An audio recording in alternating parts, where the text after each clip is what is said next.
वल्लभ गिरवरधारी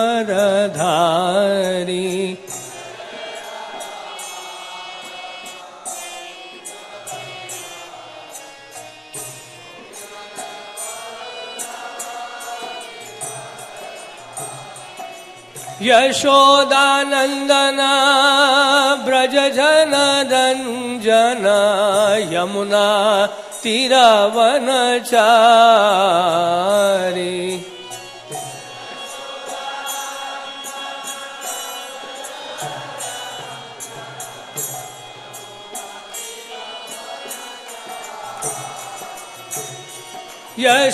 यशोदानंदन ब्रज जन रंजन यमुना तीरावनचारी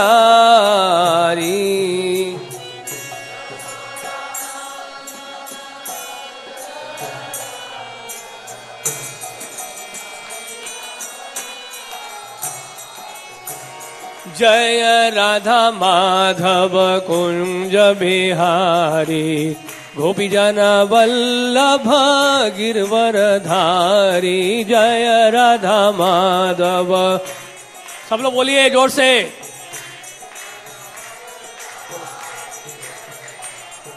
जय राधा माधव कुंज बिहारी गोपी जन वल्लभ गिरवरधारी।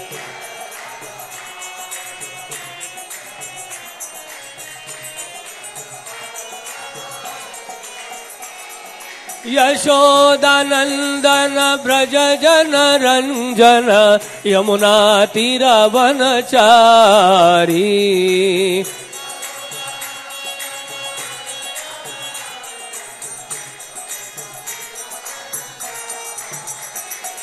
राधा पार्थ सारथी राधा पार्थ सारथी राधे।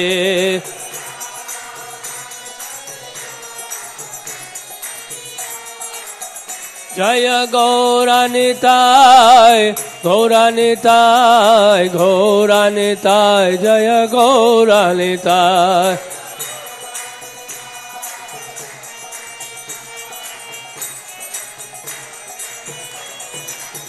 जय सीताराम लक्ष्मण हनुमान सीताराम लक्ष्मण हनुमान।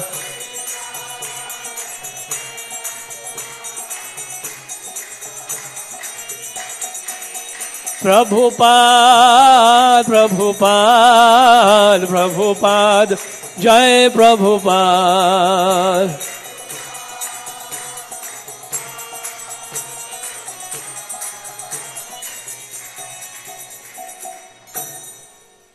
जय ओम विश्वपाद परमहंस परिव्राजकाचार्य अष्टोत्तरशत श्री श्रीमद डिवाइन ग्रेस हवाई चरणारविंद भक्ति वेदांत स्वामी शील प्रभुपाद की जय। अनंत कोटि वैष्णव वृंद की जय। नामाचार्य श्री हरदास ठाकुर की जय। प्रेम से कहो श्री कृष्ण चैतन्य प्रभु नित्यानंद श्री अद्वैत गदाधर शिवासादि गौर भक्त वृंद की जय।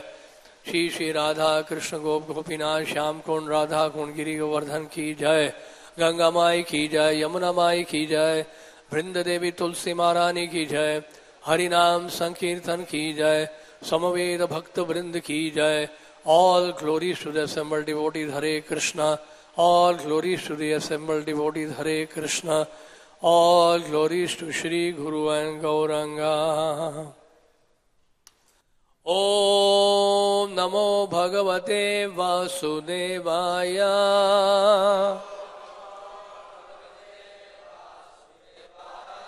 Om Namo Bhagavate Vasudevaya.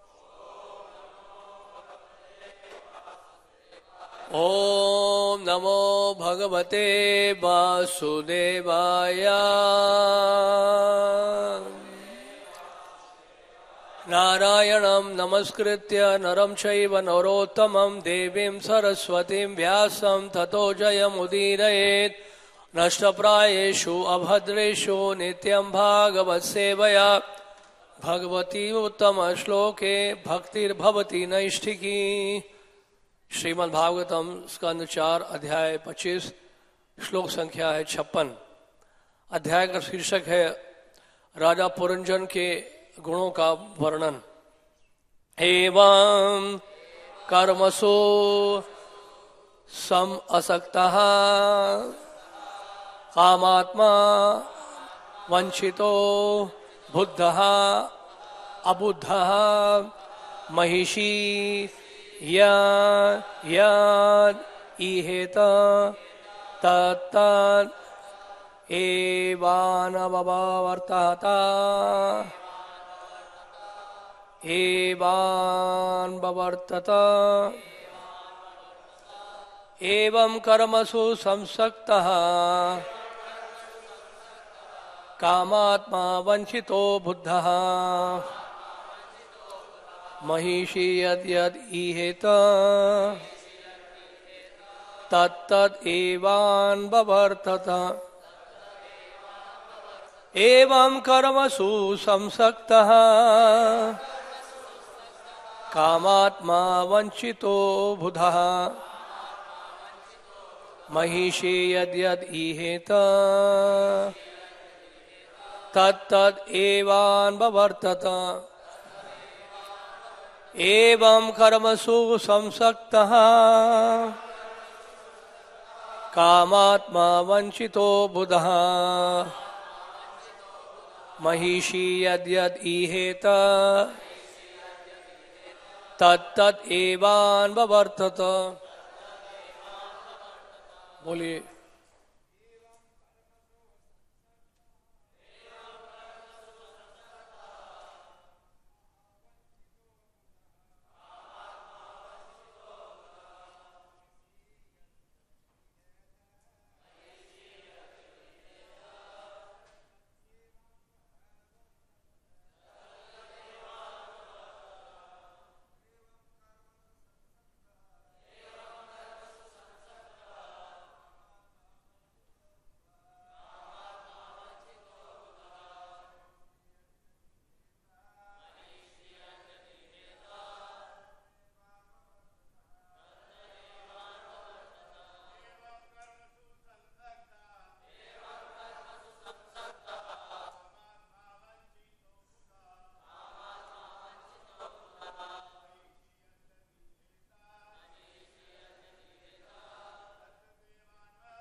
माता जी।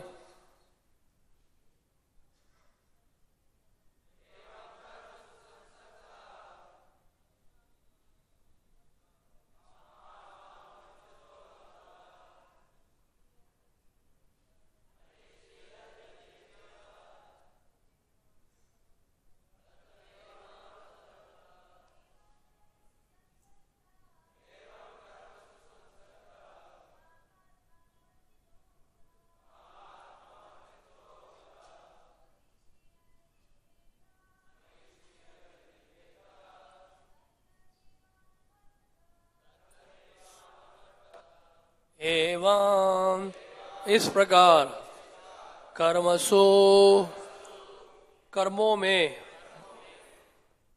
संसक्तः अत्यंत आसक्त काम आत्मा कामी वंचितः ठगा गया अबुधः अल्पज्ञानी महिषी पटरानी यद यद जो जो इहे चाहती थी तत् तत् वही वही एव निश्चय ही अनवर्तत पालन करता था। अनुवाद और तात्पर्य श्रील प्रभुपाद जी के द्वारा। श्रील प्रभुपाद की जय। इस प्रकार विभिन्न प्रकार के मानसिक आहापोहो तथा सकाम कर्मों में फंसा रहकर राजा पुरंजन पूर्ण रूप से भौतिक बुद्धि के वश में हो गया और ठगा गया। वह दरअसल ही अपनी रानी की समस्त इच्छाओं को पूरा किया करता था। तात्पर्य सुनिए श्रील प्रभुपाद के द्वारा। जब जीव इतना मोहग्रस्त हो जाता है कि वह अपनी पत्नी या भौतिक बुद्धि के वशीभूत हो जाता है तो उसे अपनी तथाकथित पत्नी की बुद्धि की तुष्टि करनी पड़ती है और उसी के आदेशानुसार कार्य करना होता है। विभिन्न शास्त्रों का उपदेश है कि भौतिक सुविधा के लिए मनुष्य को चाहिए कि आभूषण प्रदान करके तथा उसके समस्त आदेशों का पालन करते हुए अपनी पत्नी को सदैव प्रसन्न रखें। इस प्रकार पारिवारिक जीवन में किसी तरह की परेशानी नहीं होगी। अतः अपने सामाजिक हित के लिए मनुष्य को चाहिए कि अपनी पत्नी को प्रसन्न रखे। इस प्रकार जब वह अपनी पत्नी का दास हो जाता है तो उसे पत्नी की इच्छा अनुसार कार्य करना होता है। इस प्रकार वह अधिकाधिक फंसता जाता है। बंगाल में कहावत है कि जो अपनी पत्नी का आज्ञाकारी दास बन जाता है वह अपनी ख्याति खो देता है। किंतु कठिनाई तो यह है कि जब पत्नी का दास ना बना जाए तब तक पारिवारिक जीवन अस्त व्यस्त रहता है। पाश्चात्य देशों में इसी उपद्रव के कारण तलाक विवाह विच्छेद का कानून जन्म लेता है और भारत जैसे पूर्वी देशों में संबंध विच्छेद चालू है। अब भारत में तलाक का नया कानून चालू हो जाने से इस उपद्रव की पुष्टि हो जाती है। अंतःकरण के भीतर मन कार्य करता है, सोचता है, अनुभव करता है और इच्छा करता है, और अपनी पत्नी के वश में होने का अर्थ है भौतिक बुद्धि के वश में होना। इस प्रकार मनुष्य अपनी पत्नी से संतान उत्पन्न करता है और मानसिक आडंबर के वश में आकर अनेक प्रकार के कार्यों में फंस जाता है। ओम अज्ञानतिमिरान्धस्य ज्ञानाञ्जनशलाकया चक्षुरोन्मीलितं येन तस्मै श्रीगुरवे नमः। श्रीचैतन्यमनोभीष्टं स्थापितं येन भूतले स्वयं रूपः कदा मह्यं ददाति स्वपदान्तिकं। वाञ्छाकल्पतरुभ्यश्च कृपा सिन्धुभ्य एव च पतितानां पावनेभ्यो वैष्णवेभ्यो नमो नमः। जय श्री कृष्ण चैतन्य प्रभु नित्यानंद श्री अद्वैत गदाधर शिवासादि गौर भक्त वृंद। हरे कृष्णा कृष्णा कृष्णा हरे हरे, हरे राम राम राम हरे हरे।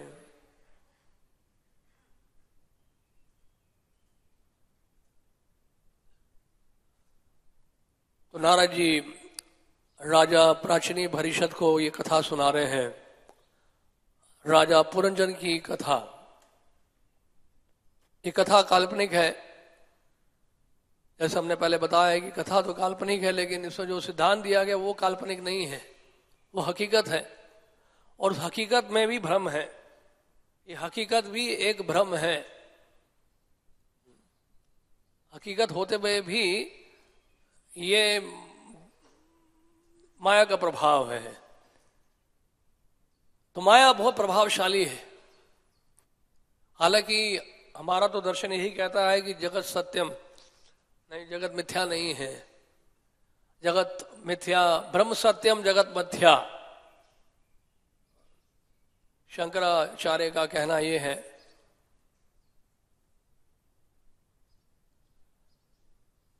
ब्रह्म सत्यम जगत मिथ्या। लेकिन हमारा दर्शन यह है कि जगत मिथ्या नहीं है, जगत भी सत्य है, अनित्यम है। अनित्यम असुखम लोकम, अनित्यम है, असुखम है, असुख नहीं है। दुखालयम अशाश्वतम नहीं, ये दुखों का घर है और दुखों के घर में सुख ढूंढ रहे हैं हम लोग नहीं। ये हालांकि ये सच है जो हमें दिख रहा है। ये परिवार, ये समाज, ये देश, ये रिश्ते नाते सब सच है। सच है कि नहीं? क्या ख्याल है आपका? सच है, लेकिन फिर भी सच नहीं है, क्योंकि यही तो भ्रम है आपका कि इसको सच मान बैठे हो आप। परम सत्य भगवान श्री कृष्ण है। परम सत्य कौन है? परम भगवान श्री कृष्ण है, एब्सोल्यूट ट्रूथ। उनके साथ जो भी संबंध होगा वो है शाश्वत सत्य, वो है परम सत्य। उनके साथ जो संबंध है वो भी परम सत्य है, उनका नाम वो भी परम सत्य है, उनके गुण वो भी परम सत्य है, उनकी लीलाएं वो भी परम सत्य है। उनके साथ जो संबंध है उनके परिकरों का वो भी परम सत्य है। लेकिन हमारे जो संबंध है इस माया जगत से, देखने में प्रतीत होता है कि सच है, लेकिन वास्तव में ये संबंध शाश्वत सत्य नहीं है, कुछ समय का सत्य है, इसलिए परम सत्य नहीं है। हमारे जो सत्य है वो द्वंद्व से भरा हुआ सत्य है, परम सत्य में द्वंद्व नहीं है। अद्वय ज्ञान, अद्वय ज्ञान, नॉन डुअल सब्सटेंस। और ये मटेरियल वर्ल्ड क्या है? Full of duality, full of illusion.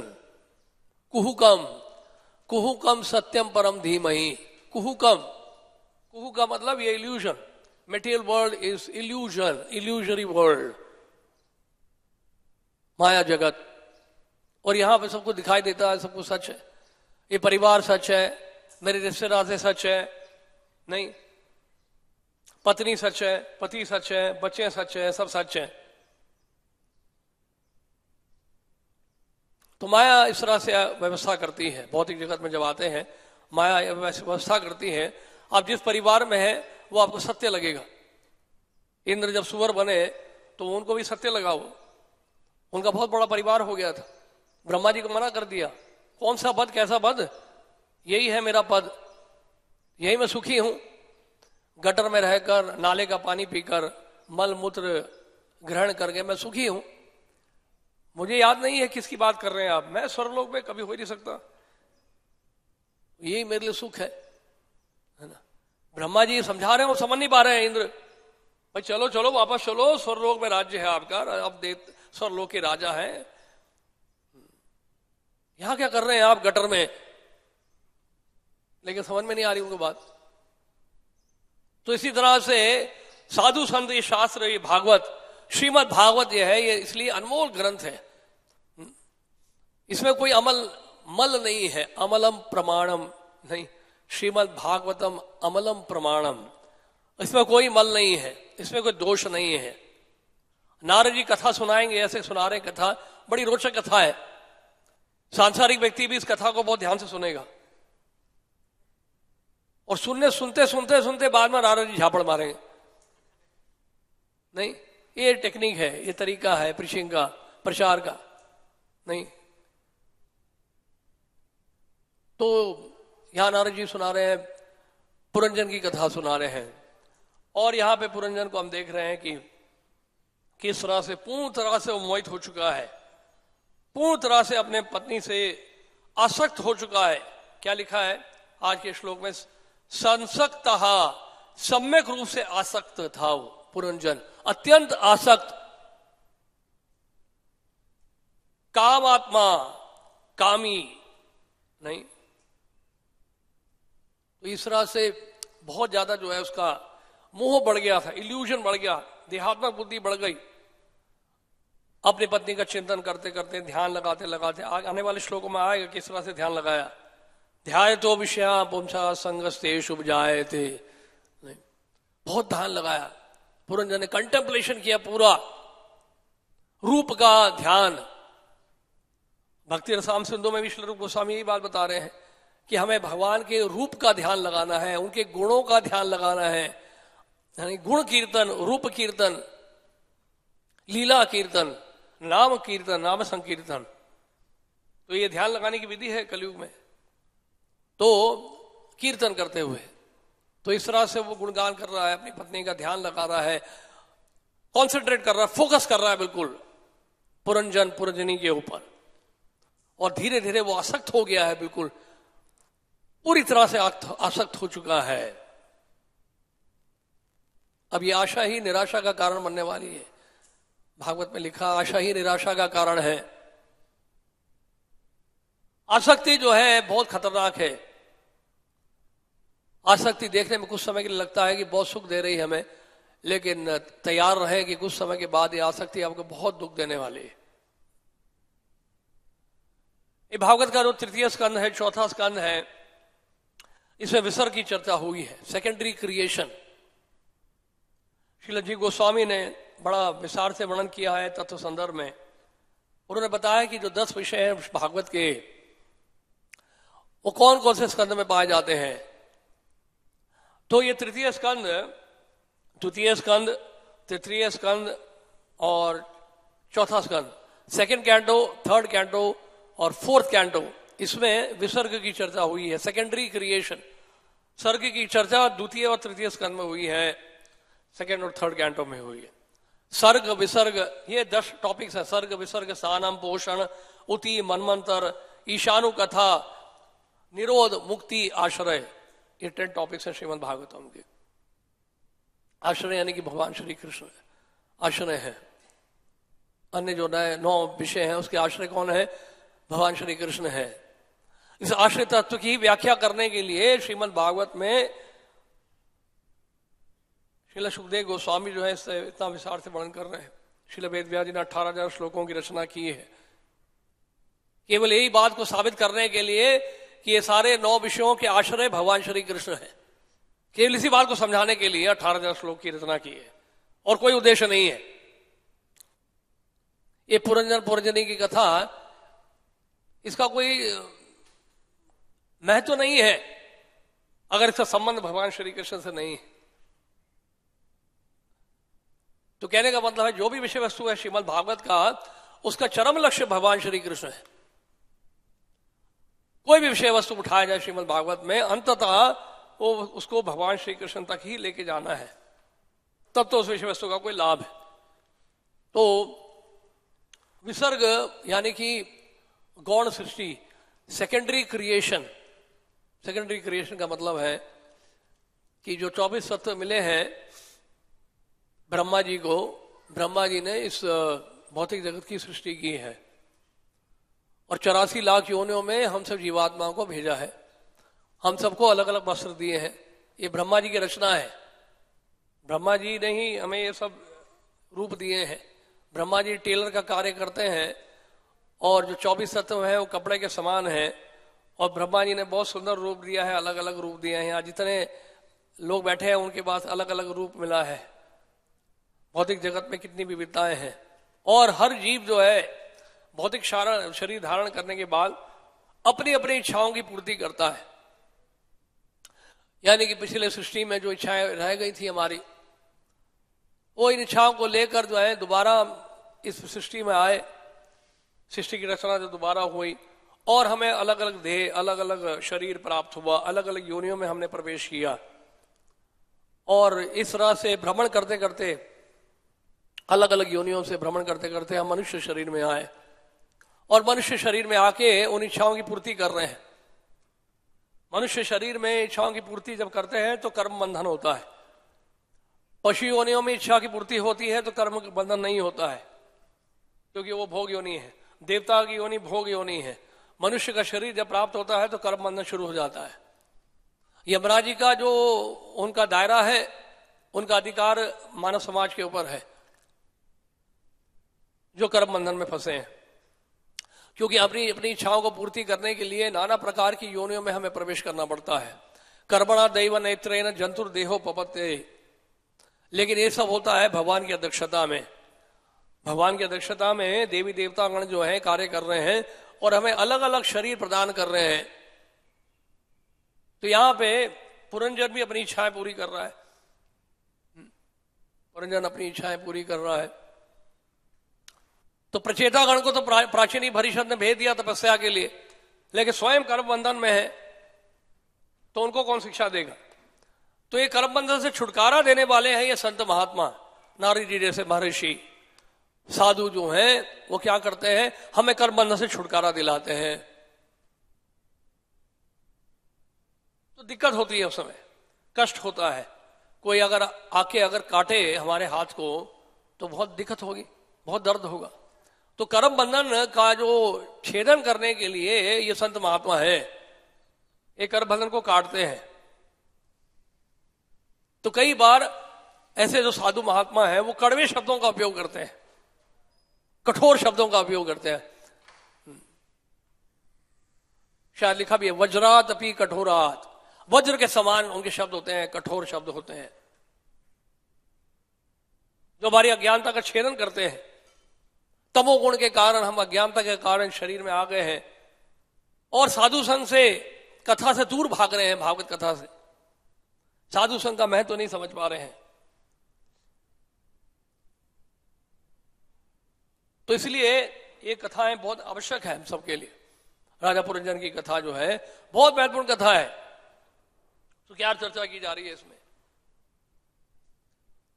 इस प्रकार विभिन्न प्रकार के मानसिक आहापोह तथा सकाम कर्मों में फंसा रहकर राजा पुरंजन पूर्ण रूप से भौतिक बुद्धि के वश में, भौतिक बुद्धि यानी कि राजा की पत्नी पुरंजनी के वश में हो गया और ठगा गया।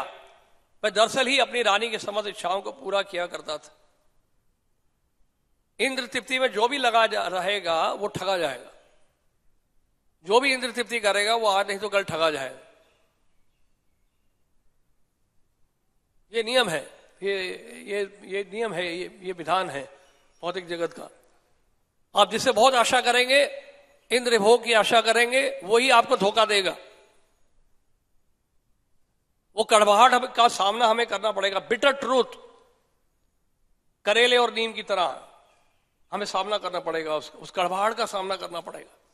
बहुत कष्ट होता है, उस समय बहुत दुख होता है।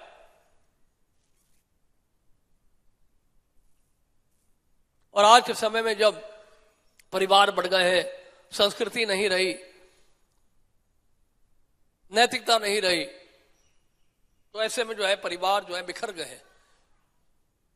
परिवार जिसमें संस्कृति हुआ करती थी, नैतिकता हुआ करती थी, या फिर बचपन में ही दादा दादी जो है आपको कथा सुनाया करते थे महाभारत और रामायण से, वो जमाना गया। वो जमाना और था, ये जमाना और है। सब खत्म हो गया। बड़ी बड़ी कोठियां तोड़ रहे हैं लोग, बड़े बड़े बंगले तोड़ रहे हैं और फ्लैट बनाए जा रहे हैं। फ्लैट बना के बेचो, नोट कमाओ। नोट कमाने का उद्देश्य है बूढ़ा बूढ़ी को निकालो घर से बाहर, उनकी क्या आवश्यकता है, उनको गराज में डाल दो। एक बंबई की असली घटना आपको बताते हैं कि एक व्यक्ति जो है बहुत ऊंचे पद में था, कॉर्पोरेट हाउस में था, बिजनेस एग्जीक्यूटिव, बहुत पैसा कमाया उसने, और जब रिटायरमेंट का टाइम हो गया तो रिटायर हो गया। इंडिया टुडे में आया था इसका आर्टिकल। तो वो बंबई में रहता था, उसके घर में रह रहा था। तो उसे कहा कि अपने बहुत नौकरी कर ली मैंने, अब थोड़ा सा मुझे चेंज चाहिए, मैं 1 महीने के लिए यात्रा के लिए जा रहा हूं। तो उसके पैसे की कोई कमी तो थी नहीं, वो चला गया। और वो रहता था ग्राउंड फ्लोर में, और फर्स्ट फ्लोर में उसका लड़का, उसकी वाइफ, लड़के की वाइफ, बच्चे वगैरह, फैमिली वगैरह वो रहते थे फर्स्ट फ्लोर में। ये ग्राउंड फ्लोर में रहता था। और ये चला गया। 1 महीने के बाद आया वापस, रियल स्टोरी है। वो वापस जब आया तो उसका ग्राउंड फ्लोर का जो फ्लैट है उसमें ताला लगा हुआ था। ताला तो लगा ही हुआ था क्यों गया ये, लेकिन ताला लगा क्यों था? इनका अपना ताला नहीं, और किसी का ताला। अब उसमें और कोई रह रहा था। तो ये बेटे की बात किया, भाई ये क्या स्टोरी है, what is this new story, ये कहां से टपक पड़ा, who is this guy staying in the ground floor? तो लड़के ने कहा कि पिताश्री, हमने विचार किया कि आप तो केवल अकेले हैं, आपको इतने बड़े बड़े फ्लैट की क्या आवश्यकता है। आपके लिए हमने पीछे कमरा तैयार किया हुआ है ग्राउंड फ्लोर के बैक साइड पे। ग्राउंड फ्लोर के बैक साइड पे जाकर देखा तो गराज था। गराज में आपके लिए व्यवस्था कर दी है, बहुत अच्छा हमने फर्निश कर दिया है, और ये फ्लैट हमने किराए पे दे दिया है ग्राउंड फ्लोर। क्यों किया जानते हैं? वो लड़के ने पत्नी के कहने पर, पत्नी के कहने पर वो पत्नी के इतने वशीभूत हो गया कि पीछे पड़ गई वो, कि इनके लिए क्यों जरूरत है इतना बड़ा फ्लैट, हमारे बच्चों के लिए अभी ठीक से स्कूलिंग नहीं हो रही है, हम चाहते हैं हमारा जो बच्चा है वो गोयंका पब्लिक स्कूल में पढ़े, अभी गवर्नमेंट स्कूल में पढ़ रहा है, कैसे उसका जो है आगे वो जो है डेवलपमेंट होगा। हमारे पास कुछ पैसा नहीं है आगे भविष्य के लिए, we should have some fixed deposit also.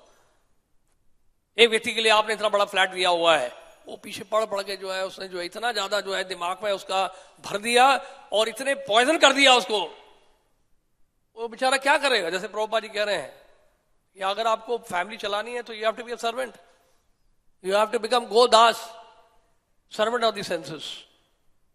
जो प्रभुपाद तात्पर्य में कह रहे हैं वही हम बता रहे हैं। You have to do this, you have to satisfy your wife and children, that is family life. ये आपकी जिम्मेदारी है, आपको करना पड़ेगा। अगर फैमिली चाहिए आपको, तो नहीं चाहिए तो बस ठीक है, बढ़िया भजन करो फिर। Otherwise you have to do, you have to serve. You are no longer husband. Husband का मतलब जिसका हंसते हंसते बैंड बजाता है। ऐसे प्रभुपाद एक बार जा रहे थे गाड़ी में और अपने शिष्यों के साथ बैठे थे, तो सामने एक बारात जा रही थी। एक बारात, दूल्हा जो है घोड़े में बैठा था, है ना, जैसे बैठते हैं, और वो नोटों की माला पहनाई हुई थी। आजकल तो नोटों की माला कम हो गई है, लेकिन पहले हुआ करती थी। आजकल तो डिमोनेटाइजेशन के बाद नोट कम हो गए हैं, तो अब शायद शुरू हो जाए फिर से। तो नोटों की माला पहनाई हुई थी और प्रभुपाद ने देखा, प्रभुपाद ने ऐसे देखा आंखें खोल के, प्रभुपाद ने कहा किंग फॉर अ डे। वो आगे गया, फिर गाड़ी, वो बारात आगे चली गई। प्रभुपाद कहते हैं slave for the whole life. Is a king for a day but slave for the whole life. तो ये करना पड़ेगा आपको अगर आप चाहते हैं कि फैमिली चलाना चाहते हैं। You have to listen to your wife and children. उनकी बात सुननी पड़ेगी आपको, otherwise you can't lead a family life. बहुत मुश्किल है, असंभव है, वेरी वेरी डिफिकल्ट।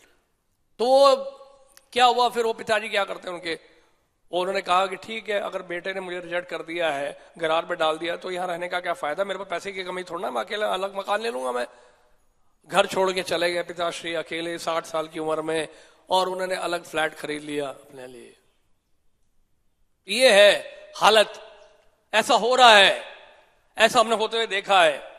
यहां तक कि हमारे जो डिवोटी कम्युनिटी में भी हमने देखा कई बार कि डिवोटीज के जो रिलेटिव्स हैं उनके यहां भी ऐसा हुआ। ना माता श्री या पिताश्री बूढ़ा बूढ़ी हो गए, तो उनके लड़कों ने बोल दिया कि हमारे पास घर में जगह बहुत कम है, धन की बड़ी समस्या है, आप कहीं और जगह देख लीजिए, या अब ओल्ड एज होम में रहिए, हम आपको पैसा भेज देंगे हर महीने, we will send a cheque. पैसे की कमी नहीं है हमारे पास, जगह की कमी है।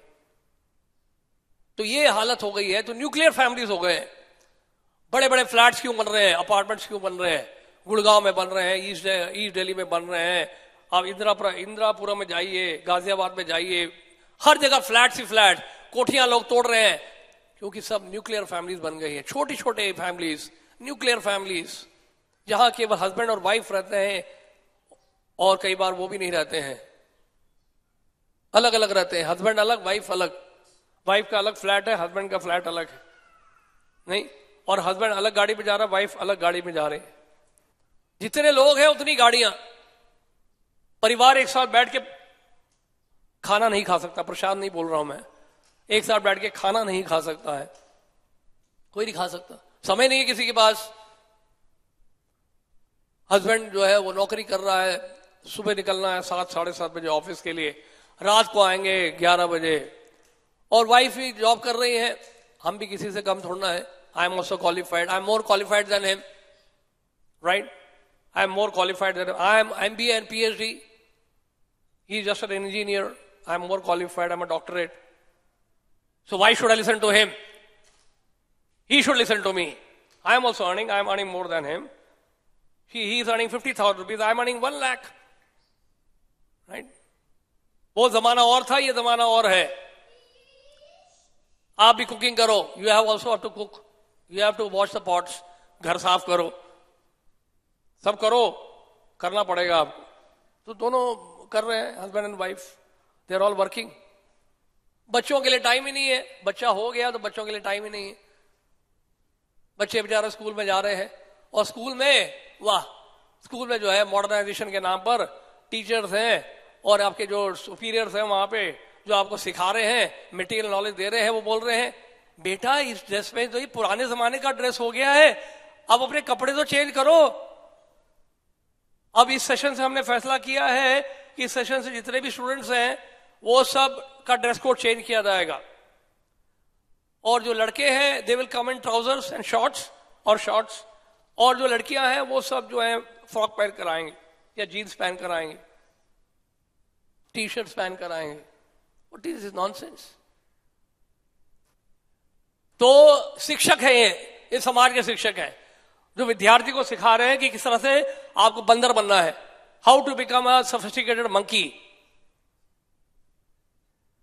तो वो बना रहे हैं, वस्त्र पहना रहे, फ्रॉक पहनो, जीन्स पहनो, बाल इतने क्यों बड़ा करके रखे हैं आपने, कट करो, बाल इतने ही रखो। तो ये हालत है, बहुत बुरा हाल है।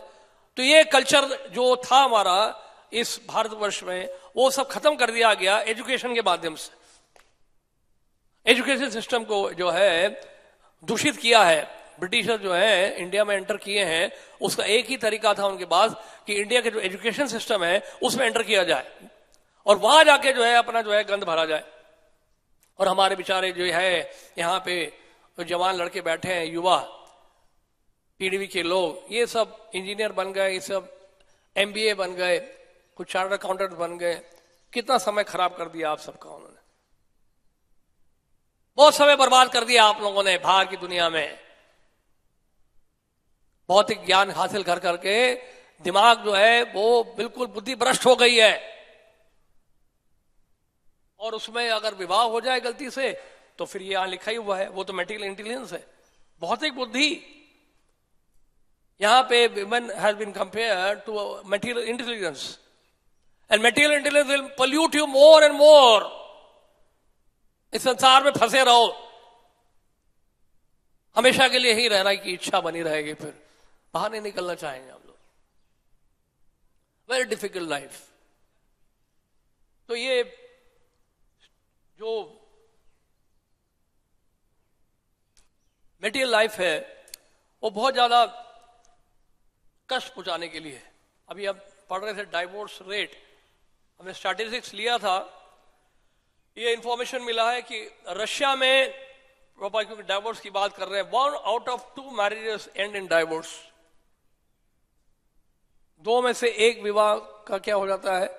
तलाक, तलाक, तलाक।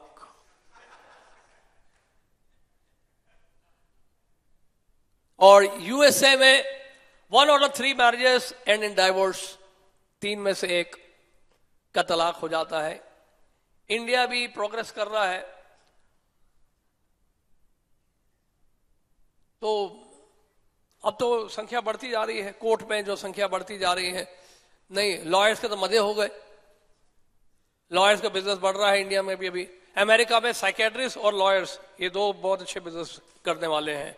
और इंडिया में भी अब डॉक्टर्स की और जो लॉयर्स की जो है उनका जो पैसा है, उनका जो बिजनेस है वो बढ़ रहा है।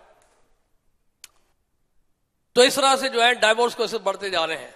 कोई सुखी नहीं है, क्योंकि क्या है, अगर आप वाइफ को सेटिस्फाई नहीं कर पाए, राइट, फैमिली लाइफ का बेसिस है सेक्स एंड मनी। ये 2 चीजें चाहिए आपको फैमिली लाइफ में, सेक्स चाहिए और क्या चाहिए? पैसा चाहिए। इन दोनों का जब अभाव हो जाता है देन देयर इज इनसिक्योरिटी और डाइवोर्स हो जाता है। डाइवोर्स का कारण बता रहे हैं आपको। डाइवोर्स का कारण क्या है? धन का अभाव और सेक्स का अभाव। रिजल्ट क्या है? डाइवोर्स। तो जिस परिवार में धन का अभाव, सेक्स का अभाव है, वहां निश्चित रूप से तलाक होगा ही होगा। विवाह विच्छेद शब्द ही नहीं है हिंदी में और संस्कृत में, क्योंकि हमारे वैदिक कल्चर में ये डाइवोर्स नाम की कोई चीज थी नहीं। हमारे भूतपूर्व प्रधानमंत्री ने इसको जो है हमारे संविधान में इसको लागू किया। ये है हालत इस देश की, जो कभी था नहीं उसको लागू किया गया देश में। हमारे देश के भूतपूर्व प्रधानमंत्री ने किया था ये, और उसको हमने स्वीकार कर लिया, खुले दिल से स्वीकार कर लिया। Very good, very good, we are advancing, बहुत अच्छी बात है। तो ये बड़ा दुख का कारण बन गया है, और इस कारण से जो है आज के समय में कोई व्यक्ति सुखी नहीं है। अब कुछ कथाएं, अब घटना बताना चाह रहे हैं जो रोचक भी है, मनोरंजन की दृष्टि से भी रोचक है, और बहुत शिक्षा भी मिलती है हमें। कई परिवार ऐसे होते हैं जहां पे हस्बैंड जो है वो भक्त है और वाइफ भक्त नहीं है, और कई जगह ऐसा होता है कि वाइफ भक्त है, हस्बैंड भक्त नहीं है। नहीं, तो ऐसे में जो है डिटैचमेंट बहुत जल्दी डेवलप होता है, बहुत जल्दी डेवलप होता है। तो एक गुरु के शिष्य थे, वो गुरु के शिष्य का विवाह जो है की व्यवस्था हो गई। घर वालों ने विवाह जो है अरेंज कर दिया। जनरली अरेंज मैरिजेस भी आजकल कम हो रहे हैं, लेकिन हो गया इनके केस में। विवाह जो है अरेंज किया गया था और लड़की चुन ली गई थी, विवाह की व्यवस्था हो रही थी, और तो विवाह जब पक्का हो गया, दिन और समय निश्चित हो गया, तो शिष्य ने अपने गुरुदेव को जाके कहा, गुरुदेव मेरे घर वालों ने, मेरे माता पिता ने मेरे विवाह का दिन निश्चित कर दिया है। गुरुदेव ने कहा, तुमने मुझसे पूछा नहीं? बिना पूछे विवाह कर रहे हो तुम? अब क्या करते हो गुरु की? किससे विवाह कर रहे हो? वो भक्त है। तो शिष्य ने कहा कि गुरुदेव मैं क्या कहूं, वो भक्त नहीं है। तो पहले तो बहुत क्रोधित हुए गुरुदेव, फिर वो सोच के बोले, नहीं ये ठीक किया आपके घर वालों ने, अगर वो भक्त होती तो हो सकता तुम छोड़ते ही नहीं। अब क्योंकि वो भक्त नहीं है, तुम्हें छोड़ के वो चली जाएगी। तो ये समझ गया? तो उन्होंने कहा ठीक है हाँ कर लो, विवाह कर लो। तो ऐसा होता है कई बार। तो ये एक कथा है संत तुकाराम की। संत तुकाराम जो है, हम जानते हैं कि महाराष्ट्र के बहुत बड़े संत हुए हैं और भक्त हुए हैं। विठल देव नहीं, महाराष्ट्र में पंढरपुर में रुक्मिणी विठल जी का मंदिर है और वहां पे मंदिर भी है, हमारे इस्कॉन का मंदिर भी है। तो संत तुकाराम की कथा में बहुत रोचक घटनाएं आती हैं, जिसमें हम देख सकते हैं कि एक घर परिवार में क्या क्या दिक्कतें आती हैं, खासकर जब पति भक्त है और पत्नी भक्त नहीं है। तो ये जो थे संत तुकाराम थे, इनकी 2 पत्नियां थी। एक पत्नी का जो है मृत्यु हो चुकी थी पहले, एक ही पत्नी रह गई थी। अब क्या हुआ कि ये पत्नी बहुत परेशान थी। क्यों पत्नी से परेशान थी? कि तुकाराम के पास समय नहीं है घर के लिए, घर में भी होते हैं तो विठल विठल करते रहते हैं, विठल लाल का कीर्तन करते हैं, विठल लाल के मंदिर में जाते हैं, हमेशा विठल का गुणगान करते हैं। घर में जो अतिथि आते हैं वो भी विठल के ही भक्त हैं, सारे भक्त संत महात्मा इनके पास आते हैं। घर का ध्यान नहीं रखते हैं, घर का सामान बेच देते हैं, धन आता भी है तो दान में दे देते हैं। घर वालों की चिंता नहीं है, बच्चों की चिंता नहीं है। अंतिम समय में जब संत तुकाराम को गरुड़ जी लेने आए थे, गरुड़ जी बैकुंठ से आए थे लेने के लिए, तो गरुड़ जी को देखकर संत तुकाराम ने कहा था कि ये आप मुझे लेने आए हैं, मैं तो तैयार हूं चलने के लिए, लेकिन क्या मैं अपने परिवार वालों को भी लेकर चल सकता हूं? गरुड़ जी ने कहा, आप परिवार क्या, मैं तो सारे गांव को लेकर जा सकता हूं, बहुत जगह है मेरे पास बैठने की, लेकिन क्या ये सब आएंगे? प्रश्न ये उठता है, क्या ये आना चाहेंगे मेरे साथ? हम तो तैयार है ले जाने के लिए। तो फिर संत तुकाराम ने सोचा कि चलो पहले पूछ लेते अपनी पत्नी से। पत्नी को काफी प्रीचिंग किया। तो पत्नी कहती है, जब पूछा संत तुकाराम ने कि चलोगी बैकुंठ?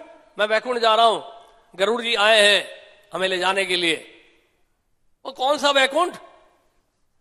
पत्नी ने कहा कि मैं तो गर्भवती हूं और बच्चे अभी तक बड़े हुए नहीं हैं, मेरे माता पिता ने मुझे भैंस दिया है संभालने के लिए, और ये भैंस अभी भी दूध देना शुरू कर रही है, उसका ध्यान कौन रखेगा? बच्चों का ध्यान कौन रखेगा? अब वैकुंठ की बात कर रहे हैं। उनको लगा वैकुंठ जो कोई और कोई गांव है, वैकुंठ समझ में नहीं आया वास्तव में उनकी पत्नी को। उनको लगा कि कोई आसपास गांव में जा रहा है, किसी शहर में जा रहे हैं। तो उन्होंने कहा कि ये भैंस जो अभी भी दिया है, मेरे घर वालों ने भैंस दिया है, दूध देना शुरू किया है उसने, तो मैं कैसे जा सकती हूँ? मैं जा नहीं सकती अभी। तो कौन का ध्यान रखेगा?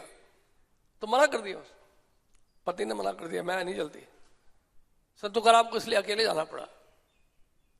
तो देखिए, बुलाने पर भी जो है उनकी पत्नी तैयार नहीं हुई है।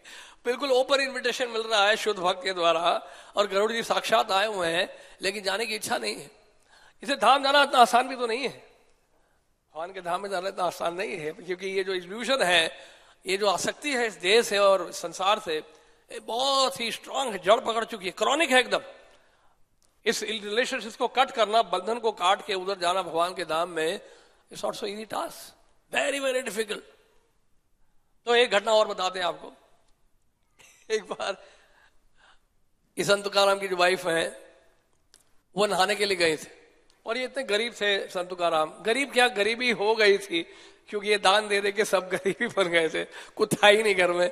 और इनकी वाइफ के पास भी एक ही कपड़े थे पहनने को, उसी को धोती थी, उसी को सुखाती थी वो, और उसी को पहनती थी वो।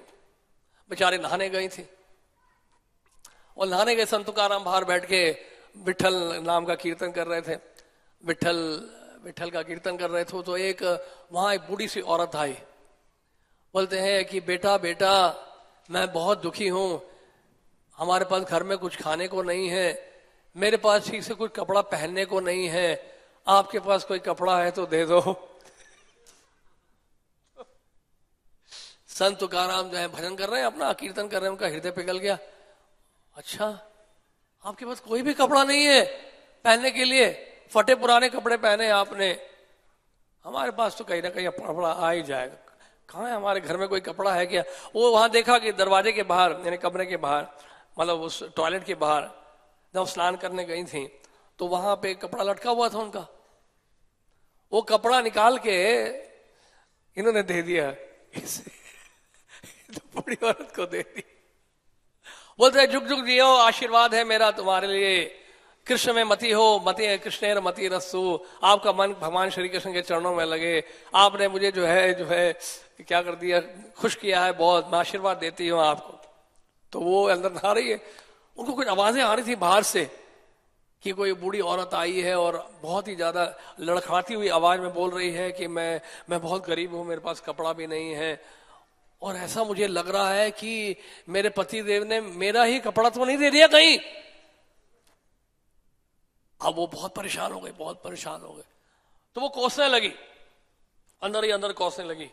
बोलते हैं कि मैं क्या करूं, मेरी छोटी बच्ची है गंगा, वो तो अभी चल भी नहीं सकती है ठीक से, और जहां तक काशी और भागीरथी है वो तो अपने ससुराल चले गई हैं, अब घर में कोई है ही नहीं, क्या करूंगी मैं अकेले, और ये मेरा पति जो काला कलूटा है उस काले कलूटे के पीछे पड़ा हुआ है, जब देखो उनके नामों का भजन कीर्तन करता रहता है, उसको ये भी याद नहीं है मेरा ही कपड़ा दे दिया है इसने, अब मैं क्या पहनूंगी, हमेशा विठल विठल करता रहता है।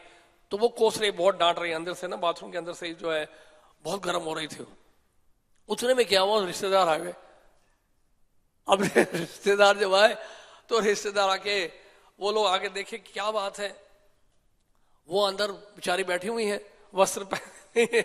अब ये बाहर से जो है रिश्तेदार चला रहे, कहाँ हो, ये तुकाराम तो पता नहीं कहाँ चले गए, भजन करने चले गए, मंदिर गए होंगे, घर में अकेली है, पता नहीं क्या है, और ये भी पता नहीं क्या है, इतनी देर से नहा रही है, बाहर ही नहीं निकल रही।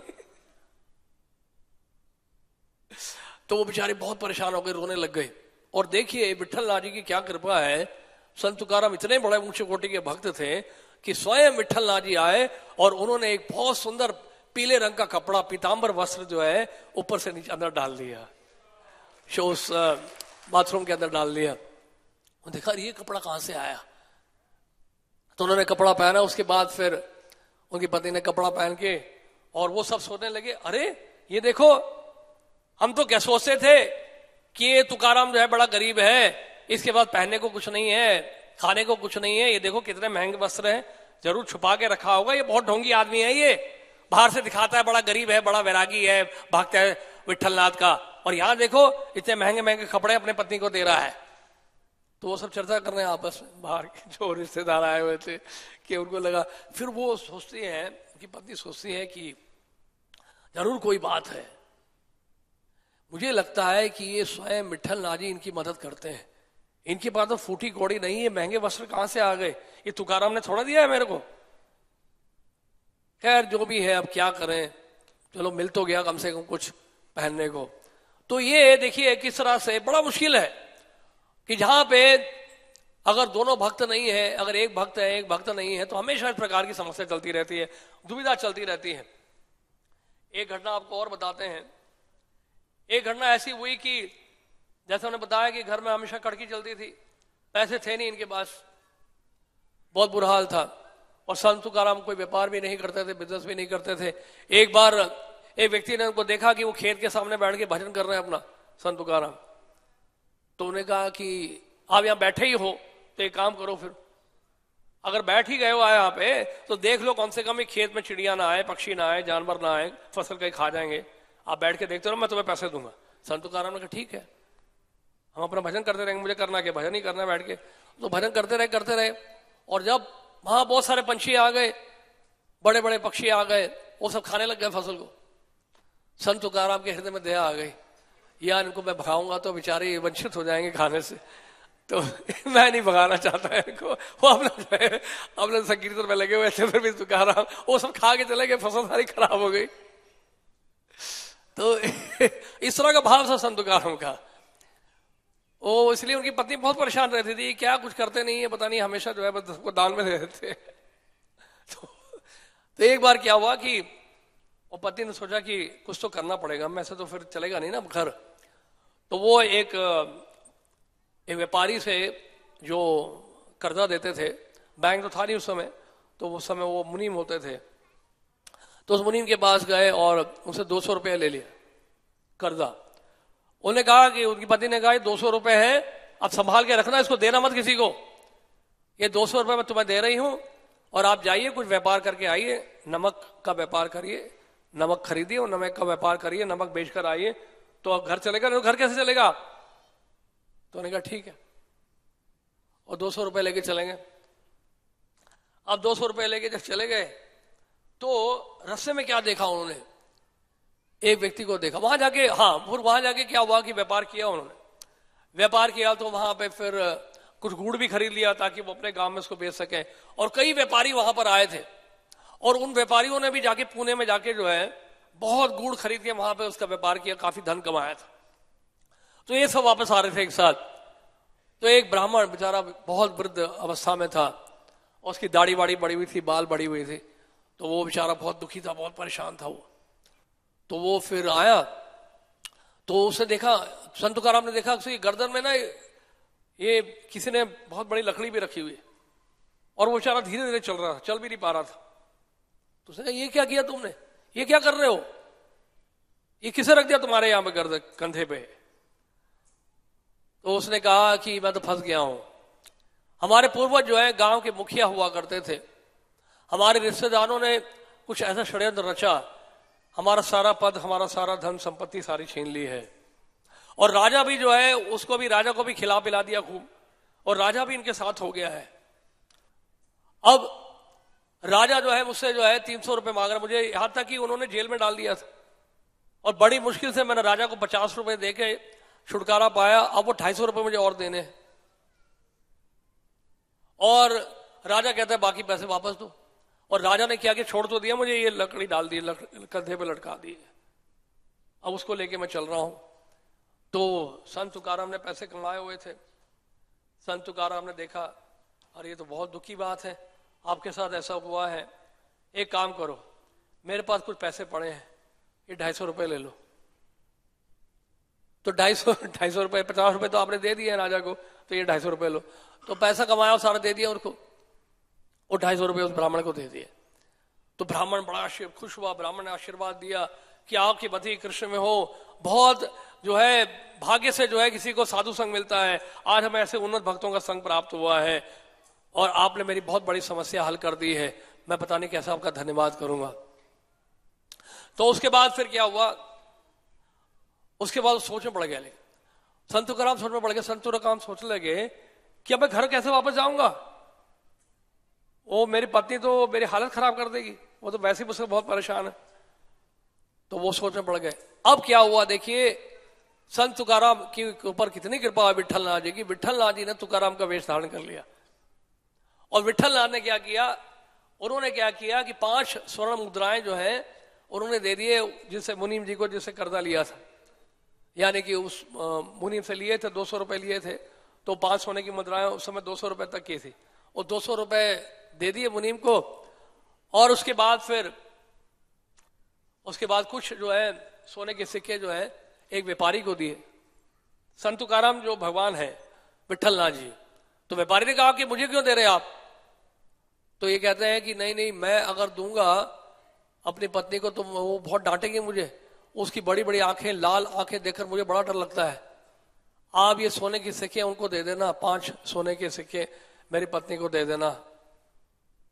तो उसके बाद फिर वो 5 सोने के सिक्के उनकी पत्नी को दिया। तो पत्नी को सोने के सिक्के मिले, 5 सोने के सिक्के। अरे वाह, ये तो बड़ी अच्छी बात है, कुछ तो कमा के लाए, ये बहुत अधिक मुनाफा नहीं हुआ, कम से कम 5 सोने के सिक्के तो मिले, ये तो बहुत अच्छी बात है।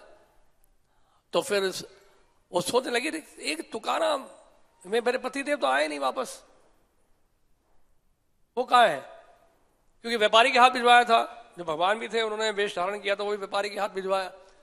तो वो बोली कहाँ पे, वो पतिदेव कहाँ गए, मेरे पतिदेव कहाँ गए? तो फिर उनको फिर एहसास हुआ कि इस समय भी जो है विट्ठल नाथ जी ने इनकी मदद की है। क्योंकि कई लोग बोलने लगे कि वास्तव में इसने तो कर्जा लिया था, और कर्जा लेके जो है कई लोग बात कर रहे थे गांव में, कर्जा लिया था और वो जो ब्राह्मण को जो है इसने दान दे दिया, ब्राह्मण को जो है सारा कमाया हुआ जो पैसा है वो ब्राह्मण को दे दिया। और तो और हो सकता है ये खुद नहीं, ये स्वयं विट्ठल नाथ जी ने इनकी मदद की है। तो उनकी पत्नी समझ गई, हाँ ये बात तो सही है, ये बात सही लग रही है, इतिहास तो यही बता रहा है, पहले जो घटना हुई है उससे यही पता चलता है कि विट्ठल जी जो है इनकी सहायता कर रहे हैं। अब क्या करें, विट्ठल जी हमें सहायता करते हैं। तो उसके बाद जो मुनीम ने फैसला किया कि आज के बाद संत तुकाराम को कभी कोई पैसा नहीं दूंगा मैं, कभी कोई कर्जा नहीं दूंगा। तो ये घटना चलती रहती है हर गृहस्थ के घर में, जहां भी एक कोई भक्त है और कोई भक्त नहीं है, आपस में स्पर्धा चलती रहती है, वाद विवाद चलता रहता है। और लेकिन यही है कि अगर दोनों ही भक्त हो तो फिर तो बहुत अच्छा है। लेकिन जब अगर भक्त नहीं है, एक भक्त है और एक भक्त नहीं है, तो बहुत सारी समस्याओं का सामना करना पड़ता है। और दोनों ही भक्त नहीं है तो फिर जीवन का लक्ष्य क्या हो जाता है, इंद्र तृप्ति हो जाता है। और फिर समाज में वर्णाश्रम धर्म की स्थापना नहीं हो पाती है। भगवत गीता में जैसे बताया गया, फिर समाज में क्या होता है, वर्णा शंकर होता है, वर्णा शंकर हो जाता है। और समाज में हम ये देखते हैं, जहां पे भगवान कृष्ण केंद्र बिंदु नहीं है जिस परिवार में, उस परिवार में फिर वर्णा शंकर ही होता है। और जाने वाली संतानें हैं, वो संतानें भी वैसी हो जाती हैं, पूरा समाज की व्यवस्था जो है बिगड़ जाती है। और इसलिए बोला गया कलौ शूद्र संभव। तो कलयुग में इसलिए शूद्रता की प्रधानता है, वर्णा शंकर हो जाता है, वर्णाश्रम धर्म में भी नहीं होते हैं, शूद्र भी नहीं रहते हैं, मलेश और यावण बन जाते हैं, और समाज की सारी व्यवस्था बिगड़ जाती है। हरे कृष्ण। हरे कृष्ण, बहुत बहुत धन्यवाद। तो आज के श्लोक में जो बताया गया, कामात्मा, कि जो कामी है, काम के बस में है, इसलिए वंचित है, यानी वो फिर धोखा खा रहा है और पत्नी के बस में हो जाता है। तो भगवान कृष्ण जब द्वारका में थे तो प्रत्येक पत्नी को उन्होंने एक एक महल दिया था, और सब कुछ उनकी आवश्यकताएं पूरी हो रही थीं, और प्रत्येक पत्नी सोचती थी कि ये मेरे बसीभूत हो गए। लेकिन भगवान प्रत्येक पत्नी के इस विचार को दूर करते रहते थे, हाँ, कि वे बसीभूत हो गए हैं। जैसे रुक्मिणी जी, तो रुक्मिणी जी को भी ऐसा विचार आया कि मेरे बसीभूत हैं और मेरे साथ रहते हैं। प्रत्येक पत्नी सोचती मेरे साथ रहते हैं, मेरे बस में हैं। लेकिन भगवान कुछ ऐसी घटनाएं करते थे कि उनके विचार को दूर करते थे। तो रुक्मिणी के विचार को दूर किया, तो बहुत उनका जो तरीका है बहुत कोमल था। भगवान कृष्ण बड़ी कोमलता से रुक्मिणी से कहते हैं कि देवी तुम तो जो है बहुत बुद्धिमान हो, और तुमने जो है सब कार्य बड़े अच्छे उचित निर्णय से किए हैं। ये एक निर्णय तुम्हारा ठीक नहीं रहा कि तुमने मुझे अपना पति बनाया, और मैं जो है सही पति नहीं हूँ। मेरी आसक्ति पत्नी में, बच्चों में, घर में, मकान में नहीं है। भिखारी लोग ही मेरा गुणगान करते हैं, और तुम्हारे जो है चाहने वाले बड़े कामी थे, बहुत लोग थे, राजा थे, बड़े कामी थे, और वो तुम्हारी बहुत सेवा करते। तो अच्छा, अभी भी समय है कि तुम जो है जाओ और किसी को स्वीकार कर लो, किसी को पति बना लो, और वो तुम्हारी बहुत सेवा करेंगे, तुम्हारे सेवक तुम्हारी गुलामी करेंगे। तो इस प्रकार से भगवान रुक्मिणी से जो है बड़े कोमलता पूर्वक कहते हैं। और प्रत्येक पत्नी के साथ यहाँ बताया गया भागवत में कि ऐसा उदाहरण तो एक है, लेकिन प्रत्येक पत्नी के साथ भगवान इस प्रकार की लीलाएं करते थे कि उनके विचार को वो दूर करते रहते थे कि वे वशीभूत नहीं है, अपनी पत्नी के वशीभूत नहीं है। तो यहाँ पर एक ये घटना है कि हमें शिक्षा मिलती है कि अगर कोई व्यक्ति गृहस्थ बने तो किस प्रकार से बने, वो काम से ऊपर रहे और इस प्रकार से जो है वो स्वतंत्र हो सकता है। हरि बोल।